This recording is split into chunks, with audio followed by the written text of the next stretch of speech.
Alright, welcome ladies and gentlemen, live from Seoul, Korea, from the Hogwarts School of StarCraft 2. Here's Draco Malfoy and Victor Crumb. We are presenting you today with a lot of awesome StarCraft 2 matches. Yeah, it's going to be intense. And these wizards that we are going to see today, I can't believe it, man. Like, the players we have today, actually this entire season, we have so many champions in here. Almost every relevant champion is actually in the GSL. So many finalists are in here as well. And we even have Nestea in Yeah, Nestea is going to be in Code A as well this season, and we currently have a look at game number 1, which is going to be TaeJa versus Dark. By the way, Draco, the 50's called. They want to have the look back. Yeah, I guess, you know, with the hair and the not hair and the, I don't know, like, we look a little bit... I mean, yeah, you are obviously going for the Draco Malfoy style, but so far I'm not quite sure who I am. Dumbledore 0.2? Maybe something like that. I feel like I'm liking the beard. I'm kind of like in the alternate universe where Draco's a muggle and he likes video games, but he like would be in Ravenclaw because he likes poetry or something. I'm not sure. Well, but you would be in Slytherin, right? Yeah, I would actually be in Slytherin. I'm not quite sure if I would actually be in Ravenclaw or in Gryffindor, but I'm not Hufflepuff, that's for sure. You're definitely Hufflepuff. I'm so not Hufflepuff, no way. But I'm not sure. We need a sorting hat here. Yeah? Well, I think we can have the Wolf and Calder sorting hat. Yeah. I think we can do that. I think we could sort out not only all esports personalities, but also players. You know, we could just steal Jay's or producer's cap. Yeah, we the could baseball do that. cap. Do you think that would work? Maybe. The sorting cap? Which cap is he wearing today, though? Oh, I have no idea. So that's the concern. If it's that is an issue. If it's the New York Yankees hat, then I'm not sure, but... Yeah. All right, here we go. It's LG Twins, by the way, who's wearing a Korean baseball hat. That would work. Yeah, LG Twins, I like that. Now, here are today's matches. I mentioned it earlier in the afternoon session, but... That was fast. Oh, this is our results. So you can look at this interview and, of course, read the translation of it. 좀 실감을 할 것 같아요. 그리고 yeah, definitely good games today in center, man, against Seed. Wow, this guy. Seed a little bit, sloppy with the force fields today. Very unfortunate. He was so upset after these games, and I have to say that center, he deserved to win, but that was definitely an upset. Yeah, it was pretty insane, in fact. Here's Byung, of course, wants to be in Code S next season, specifically saying he wants to prepare well for the second and third round, so not really thinking about up and downs. That's a good attitude to have, of course. So here are the results overall. Byung, center, flying, and last but not least, Younghwa advancing today. And guys, be prepared for the next 4 sets because these games are gonna be epic. Yeah, they are. TaeJa versus Dark is the first game today, but I feel that it's even one of the lesser series that we have. The matches are gonna be great, and I can't wait to introduce the next 4 sets. I feel that we're having a look at them right now. There they are. TaeJa versus Dark, Squirtle versus Mia, Shine versus Jungbi, and oh my god, Heart versus Nestea. Not to confuse anybody, Heart is still on Complexity. He did not join the clan OMG from Korea. There actually is a clan called OMG in Korea. I play against a lot of other players back like an early release. Always, as it comes up, it's like OMG Mermaid or something. I'm like, what a cool clan name.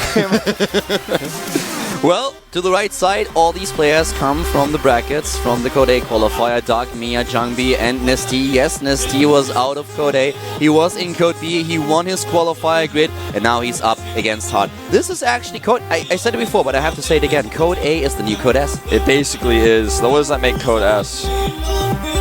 I'll let you guys think about that for a second. But here is our first match. TaeJa up against Dark. Dark wearing his brand new SK Telecom T1 jersey. And you know, looking at TaeJa here, I feel he is definitely a Slytherin player. Yeah, absolutely. But when I look at Dark, I'm feeling a little bit Hufflepuff, actually. Yeah, me too, Hufflepuff. That's right. Definitely a Hufflepuff. Hufflepuff Zerg against the definitely Slytherin player. I mean, guys, you can let us, of course, know throughout the day. This is a bit of the theme of the day. I feel we have to introduce our new uniforms at Code A. So let us know at ProxyWolf and at Calder if you agree or disagree. We'll definitely let that see. And as well to the right side, we have the Hufflepuff Zerg player starting for SK Telecom tonight. It is Dark, the former Slayers player, and starting for Slytherin and Team Liquid, it is TaeJa. Yeah, and this is going to be an intense match. Game number 1 starts on Abyssal City, a pretty big map. It's 2-player. Third base is very wide open. It feels almost a little bit Metropolis-like. Run-bys are going to be a big problem for TaeJa if he wants to take a quick third here. And let's see what's going to happen in game number 1. I'm so excited for the series. The first best of 3 of the day. Definitely an exciting one with the Terran versus Zerg. TaeJa, of course, being such a boss. But Dark, on the other hand, he is so strong in the online leagues these days. And there's a reason why SK Telecom picked up this player. He was kind of the protege of Sela in Team Slayers, but Slayers is no more. And therefore a new team for the new and upcoming Zerg player. Yeah, very good to see a lot of these Slayers players already being picked up by teams. And this marks the first time we had a non-Kespa player go to a Kespa team. Slayers was not in ESF, so he was able to join because he does not break the agreement they made at the Esports Vision Conference. But we are going into game number 1 here. TaeJa up against Dark here at the GSL Code with Calder and Wolf. And starting to the right side of the map, we have the Team Liquid player from TeamLiquid.net. It is in red, the Terran player, TaeJa. And I spoiled Streeter voice. I'm sorry. Liquid TaeJa. I'm so used to the early session right now. We had the 4 games earlier, and unfortunately, Street Fighter Voice is busy in the morning. He can't join us, can't introduce the players, therefore we have to do it. Yeah. We try to make up for his absence, but it's really, really difficult. So sometimes we mix things up. But let's introduce the player to the left side of the map. Yeah, of course, playing for SK, a former Slayer Zerg. He is SK Telecom T1, Dark. Now, take a close look, and that is such a Hufflepuff face. Rounded. Yeah. He looks like a social butterfly, practically. That was beautiful. That was beautiful, Wolf. A social butterfly. Yeah, that's kind of what I think when I see his face. That's true. TaeJa, on the other hand, man, he shows no mercy. Definitely a Slytherin player, in my opinion. In fact, I was so sure that he was going to 2x proxy, but I guess not. Nah, on this map, for some reason, he doesn't do it. Well, actually, it's not like the only strategy they can go on this map, of course, but a lot of Terran players try to execute an early aggression build on Abyssal City because they know it's quite the ordeal later on when you have to protect your third base and want to be aggressive.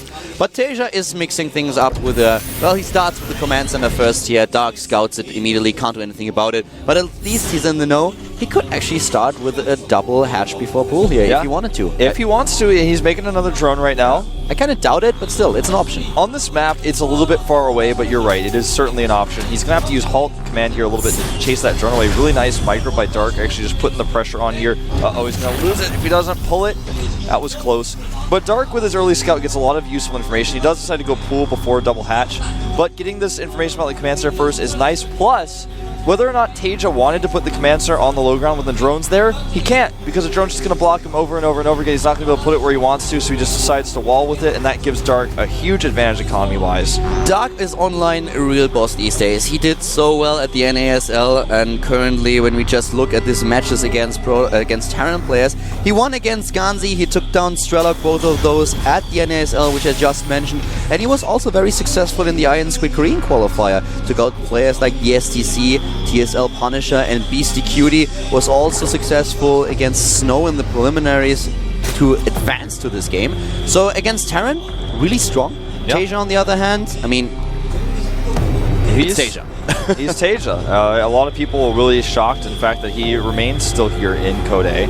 Yeah, in the last season, you know, he was up against Life, and quite a lot of fans actually expected him to go to the finals, but then it was time for Life to shine, and he was so strong against Terran. He stopped TaeJa in his tracks, and now TaeJa is up against another Zerg player.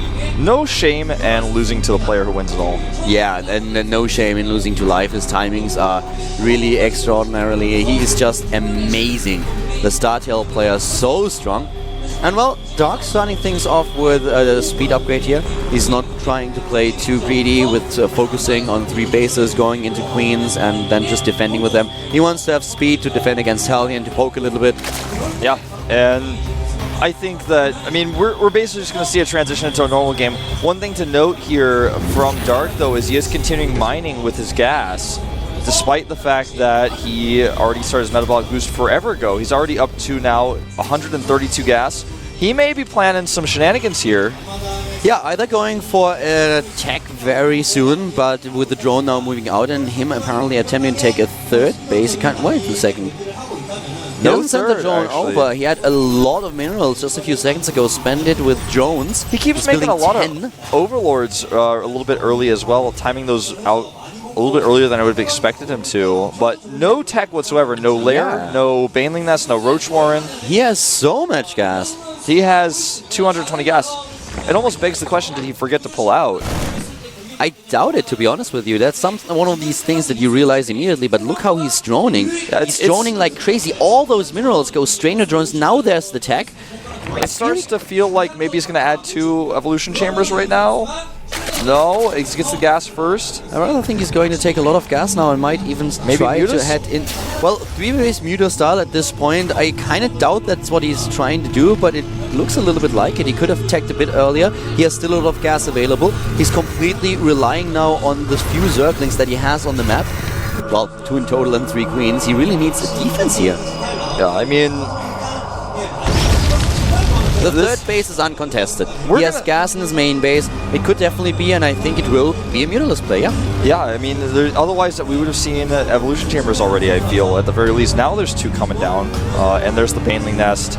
The Hellions are not doing too much damage here. The Queens are actually being pretty patient about spreading that creep spread down. And with the double evolution chamber, he's able to wall a little bit better. The Hellions at the third base are not able to do anything, of course. They won't be able to kill the building, but they can deny mining for now. Here come the Zerglings trying to surround the Hellions. He's off creep now, needs to back up.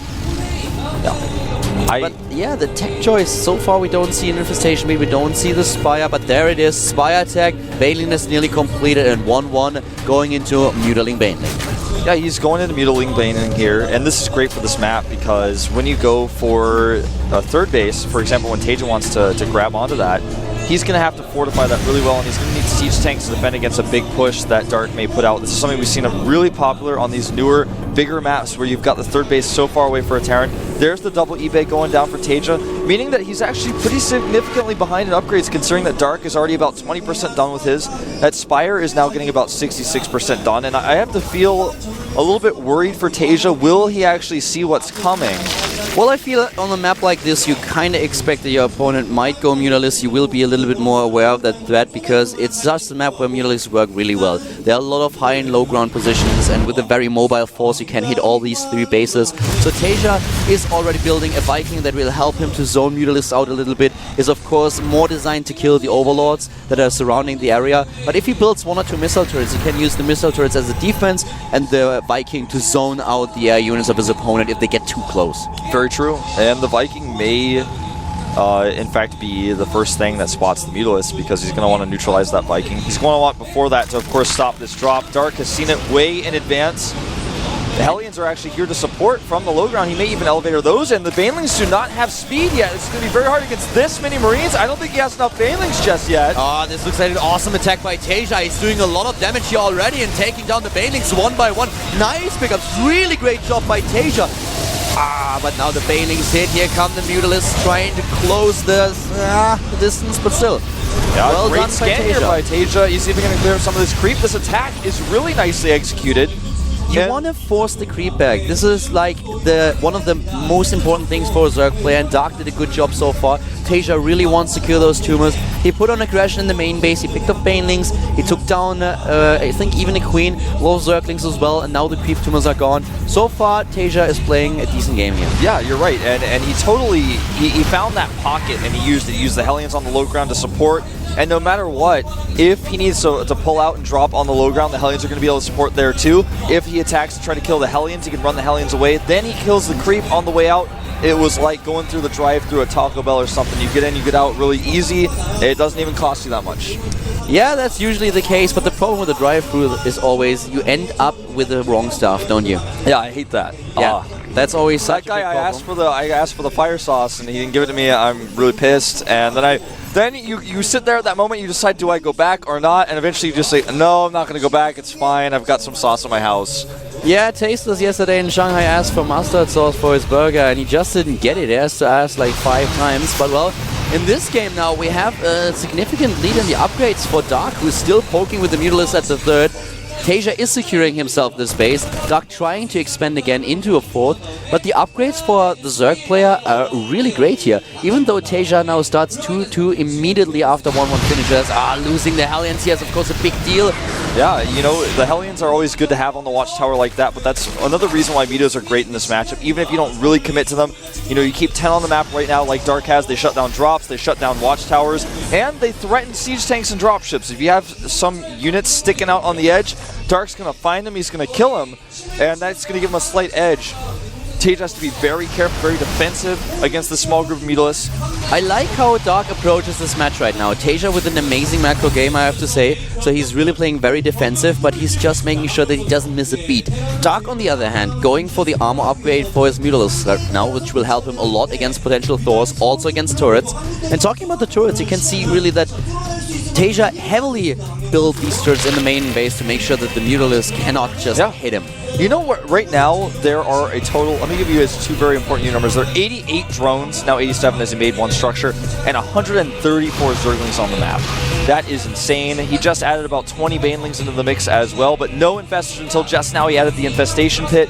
But this is a massive amount of Lings, and the Siege Tank count right now is at 6. He better hope they're spread and sieged up when the attack comes, or he is going to actually just get decimated right now. He needs to be careful though with the approach, but he's just going for it. He runs in from 2 angles, and of course the Mutalisks are designed to take down these Siege Tanks one by one. TaeJa is dropping in supply, but Dark is losing a lot more. Yeah, Dark had that supply. It was even with his opponent. He had the upgrade advantage though. 2-2 was done for Dark, 2-2 was not done for TaeJa just yet. And now the Mutalisks are just kind of running over these medevacs. He has to get out of here. He only lost 2 Mutalisks in that exchange though. 52 lengths to replace it. That's what that macro hatch helps out with earlier that he made. He's going to pick off another medevac here. He may even go for 2. The good thing for Dark was that he attacked at a time where TaeJa did not complete +2/+2. Therefore, the upgrade advantage really played in Dark's favor. I'm just a little bit afraid for him when it comes down to the point where TaeJa suddenly has not only +2/+2, but heads into +3/3. Because this will happen a lot faster than Dark's final set of upgrades, and this could change things rapidly. But Dark doesn't really miss anything with his macro. He's getting more bases. And here are the upgrades. I just talked about it. This is exactly what TaeJa wants to do. He wants his heavily upgraded Marine Force. Yeah, you're certainly right. And in that last engagement, the Siege Tank count was mostly eliminated as well. So TaeJa has to turtle a little bit longer. And this becomes a very big problem because TaeJa's got this 1 force here. Look at what happens when he tries to step out onto the boundaries of Dark's creep. Dark immediately chases him back, and he's so glad the Mutas weren't there because if they were, he'd have lost every single one of his units. TaeJa's trying to find an opening, but Dark just isn't giving it to him. The Hive is done now. Even +2 Carapace is done now right before the Hive finishes, so he can start his Greater Spire immediately without wasting any upgrade time. That's actually just so nicely lined up. That's cool timing here for him, definitely. That is not a coincidence. I would love him to get Adrenal Glands now. This is, there it is, nice. Wow. I really like this because a lot of Zerg players, also at WCS Global Finals, which we had last weekend, just forget this upgrade later on. They are so busy, and this is one of the things that they don't pay attention to. So Dark is really going and covering all his bases. Yeah. But TaeJa is not out of this, even though Dark has a huge bank. TaeJa is on decent upgrades, and he is such an amazing player. Yeah, Dark is not, He certainly is, and at this point, TaeJa is starting to finally make some moves here, where he's got his Siege Tank count bolstered back up. He's got this large force. Adrenal Glands are going to be so important to have, as you mentioned, and when you have over 100 Zerglings on the map, it's obviously going to be multiplied the effect by that many. I mean, every single Ling you have that has Adrenal Glands is going to be that much more effective. When you have this Ling-heavy composition, you absolutely need it. I love that he started 3-3, Adrenal Glands and the Hive all right when the, and the Greater Spire right when the Hive finished. Oh, a great fumble here, though. If he gets it again, oh, this is terrible for TaeJa. TaeJa is caught with his pants down. Dark moving in. He's losing a lot of Zerglings, though. These siege tanks with a great manual firing, hitting a lot of Banelings, too. And TaeJa just stops his attack with the reinforcements. Still in a good position. The fourth at the top of the map. And soon enough, +3/+3 will be done. It's very close to being done right now. The +2 Carapace on these Mutas showing through just a little bit here, but he does lose several of them. This is beginning to be the point, though, where Dark lost all of his ability to shut down drops. He lost those Mutas. He's also lost his Infestors. It's all about the Lings and Banelings right now until the Broodlords get out. He needs a few more Infestors. He's making 3 right now. That's all he's going to have. And this is the time when TaeJa really shines, when you see these upgrades just coming through for him. He darts and he takes down tumors. He forces the creep back. He's now in the position he wanted to be. He even adds 2 additional starpods to be prepared for Broodlords. But look at these small task forces that he has on the map who try to do damage. Yeah, right now Dark, I think, is trying to figure out if he wants to go for a counterattack. He sends a group of Lings to the north. There's a planetary there, but he turns around. He feels a little bit too threatened by TaeJa's army right now. A decent fumble hits here, but you've got to actually kill those Marines or they're going to keep doing damage. And the Marines down +3/+3 with Stim, the upgrade advantage for TaeJa, and it shows. 140 supply only left for Dark. He has the Broodlords now, though, but TaeJa heading straight into the Viking production, and these 2 starports, they finish just in time. And, you know, Dark is keeping up with the larva manage decently, but he's now down to 23 Zerglings. He doesn't have those support units that he used to have anymore. He's making 32 more, but he's got to be careful about how he uses his larva, because if he needs suddenly a bunch more Lings, or if he loses his Infestors, he's got to manage his larva so carefully, because he might make a group of Lings use all of his larva, and then he loses his Infestors, he needs to remake those, and he can't. This is a stressful situation for Dark right now because TaeJa actually has map control. Even though he doesn't even have that many Vikings, he's got this presence on the map with his Marines. There's not enough support for the Broodlords. He can dart in and kill creep tumors or run away from those Broodlings. Not a single Marine died. Well, maybe one. Except that one Marine. No Marines died. And once again, a good fungal, but here comes TaeJa. And he is just like a tsunami rolling over Dark now. He waited a long time, waited for the moment for his time to shine, and now he's moving in. The fungal hits, the Broodlords are in position, but there are not enough Infestors to cover them. And here comes TaeJa, hunting them down one by one. Yeah. Oh man, he looks like Steve Irwin chasing those Broodlords down at this point. And the fungal is good. Yeah, suddenly this wild Infestor appears. James Bond Infestor is back to business. Yeah, man. No matter what, that franchise will never end. But he just came back. He just neural the mothership, and now he's back in this TVZ and is like, okay, fungal, where? Yep, I'm on top of it. Yeah, but this time, like, MI6 is after him. And, like, there's a different girl for some reason. But we see drops being researched here by Dark, and I think we're going to see maybe some Ling drops in the main base. Did you actually hear? I heard that James Bond and Fester and Carrigan had a little bit of a fling. Oh, is that true? Yeah, so I've heard. Jimmy is already pretty jealous. No, they probably met at a casino. Yeah, I would say so. Well, right now with 200 supply and a lot of firepower, TaeJa is trying to push Dark even further back. Dark is going for the drop play here, which I find pretty awesome, to be honest with you. Yeah, I think he's going to do some Ling drops in the main base because there's an easy angle of approach, but the turrets are still there. That's going to be a problem. Yeah, we've seen Ling drops at WCS, not in this matchup. At the Global Finals, we had Lowly play with them, and in this late game scenario, it might be a cool idea for Dark, maybe adding this extra spice that he needs in this game. But he needs to be careful here because TaeJa, he's putting on the pressure. He's going in. A beautiful fungal. That was gorgeous. The second one is already on top of things, but now the Vikings go in, and Broodlord after Broodlord is going to die here, even with the fungals. It's not looking good for Dark here. He's losing his entire army. He doesn't have a bank to remake it. His Overlord drops are not even done. 28 more Lings on the way, but I think he may have to type out here because he's going to lose really his last mining base to the south, and there it is. GG. Bam! Game won by TaeJa. Laying down the law here against Dark. The Zerg player, the former Slayers player, with a good game actually. A really nice performance, but it's just like, it always feels like either you kill TaeJa early on, or as soon as +3/+3 hits for him, he's just gonna stomp you. He walks across the map like he owns the place. It doesn't matter what you have. doesn't matter if you have Broodlords on the other side, he is still going to run, forward, scan, and kill 8 creep tumors to get away with every Marine except 1. Yeah, except 1. That except 1, he's going to get all of them away, very cost efficient. He builds a bank, then he makes a ton of starports with that bank, because if you can keep your Marines alive and trade pretty cost efficiently, you're going to have that bank to build Vikings later on when you need them.